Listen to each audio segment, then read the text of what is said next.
Cette interview sera réalisée par téléphone et on vient joindre Marie Crespi. Bonjour. Bonjour.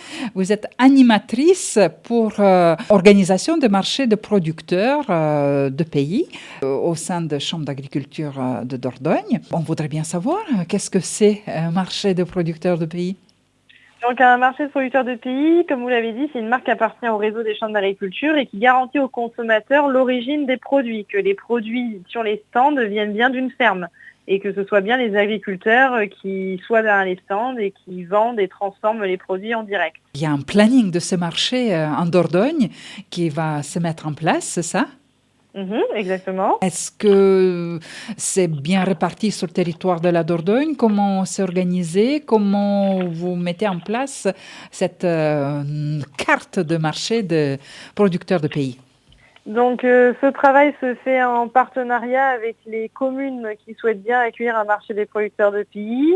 La plupart du temps pour les marchés avec restauration, parce que les marchés de producteurs de pays se déclinent de deux sortes. Les marchés d'approvisionnement où le client vient faire ses courses et le marché avec restauration où le client vient manger un produit fermier dans une ambiance conviviale. Donc il nous faut aussi, en plus de la mairie qui nous accueille, souvent une association qui sera là pour tenir une buvette, mettre en place des tables et des chaises, s'occuper de trouver de la musique, des animations, des choses comme ça. On essaye de répartir les marchés de producteurs de pays sur l'ensemble du département. Si on regarde la carte, il y a encore quelques zones sans marché de producteurs de pays, mais ça va se combler dans les futures années, je pense. Et ensuite, on fait aussi des fois des marchés de producteurs de pays dans des fermes d'agriculteurs qui sont labellisés par la chambre de la marque Bienvenue à la ferme. Donc on peut aussi des fois se retrouver dans une ferme à faire un moment convivial. Ils sont nombreux, les agriculteurs, pour adhérer à cette démarche? Cette année, on est à 180 adhérents au marché des producteurs de pays. C'est un chiffre qui reste constant ou en légère évolution depuis quelques années. Et on peut donner chiffre de sites qui vont organiser ces marchés de producteurs environ? Oui, il y a 35 sites de marchés de producteurs de pays, ce qui représente entre mi-juin et mi-septembre 220 dates de marchés de producteurs de pays sur l'ensemble du département. Et si j'ai bien compris, les agriculteurs eux-mêmes seront présents pendant ces marchés, donc ils pourront communiquer directement avec les consommateurs. Exactement, ce sont eux qui sont derrière les stands, comme ça on peut leur poser des questions sur leur façon de produire, comment cuisiner tel ou tel produit, avoir des idées de recettes, des choses comme ça. C'est vraiment un échange, il faut vraiment en profiter, prendre le temps de discuter même d'autres sujets autres que de la nourriture, hein, bien évidemment. Et surtout pour le consommateur, ça permet d'avoir des produits de saison. C'est une organisation qui plaît aussi pour les vacanciers et les touristes. Oui, tout à fait. Comme ça, les vacanciers, en un endroit, ils retrouvent différents produits, différents producteurs, ils peuvent goûter plusieurs produits. Parce que l'avantage, c'est qu'en fait, le repas, le consommateur, il le compose lui-même. On peut avoir une très grosse faim et manger plusieurs entrées, goûter plusieurs viandes, goûter plusieurs desserts, ou avoir une plus petite faim et décider de prendre qu'un dessert ou qu'un seul plat. On peut aussi prendre des produits à ramener chez soi, même sur les marchés avec restauration. Le soir, on peut acheter des produits pour les manger le lendemain, par exemple. C'est vraiment un bon exemple de circuit court, Oui, comment directement de producteur à consommateur, on peut, voilà, c'est le moment privilégié. oui.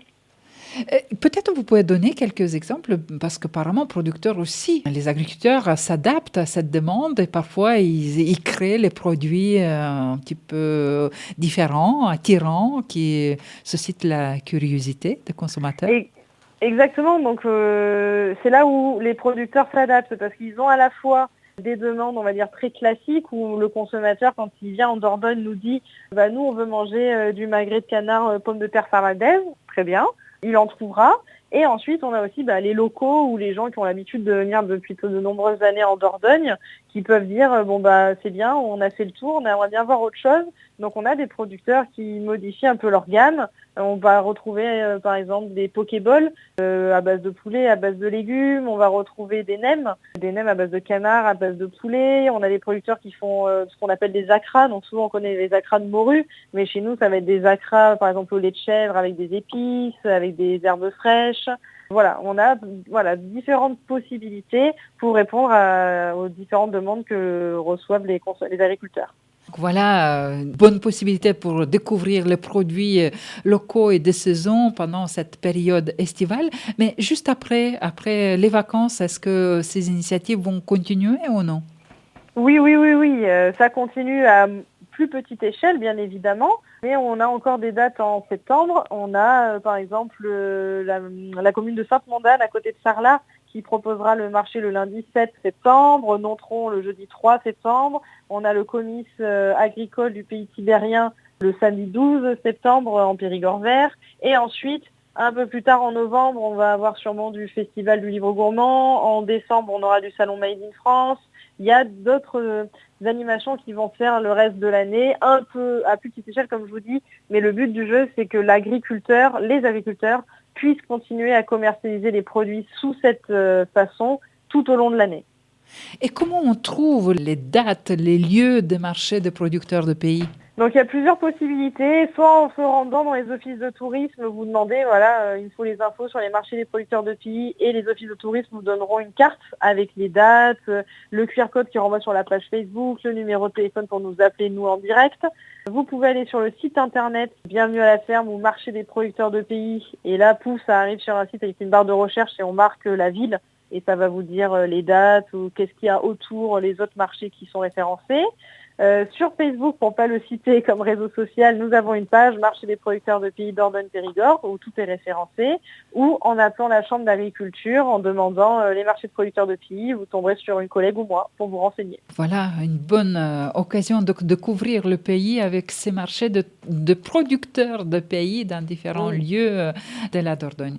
Je vous remercie, Marie Crespi, de nous avoir fait découvrir cette carte, cette initiative lancée par la Chambre d'agriculture.